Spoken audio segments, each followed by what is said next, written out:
জানেন কি বন্ধুরা, এই মন্দির নির্মাণের পিছনে রয়েছে এক অবিশ্বাস্য ইতিহাস। আর সেই ইতিহাসের সাথে যোগ আছে সুদূর ডেনমার্কের। ঠিকই শুনেছেন, শ্রীরামপুরে এই মদনমোহন মন্দির নির্মাণের জন্য অনুদান এসেছিল ডেনমার্ক সরকারের থেকে।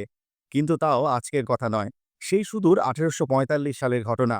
সেই সময় দিনেমার ইস্ট ইন্ডিয়া কোম্পানি তাদের শ্রীরামপুরের অধিকার ইংরেজদের কাছে বিক্রি করে চলে যাচ্ছিল।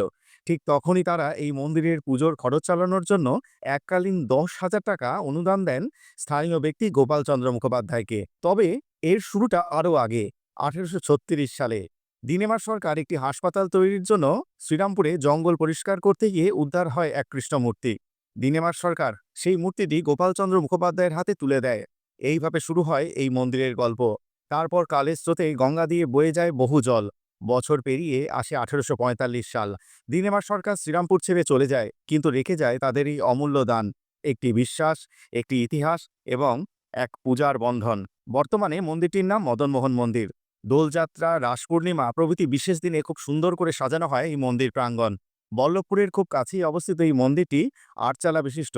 পারলে অবশ্যই ঘুরে যাবেন এই মন্দিরটির থেকে। মন্দিরের বিশদ লোকেশন এবং মন্দির সংক্রান্ত আরও কিছু ইতিহাস জানার থাকলে অবশ্যই কমেন্ট করবেন। ধন্যবাদ।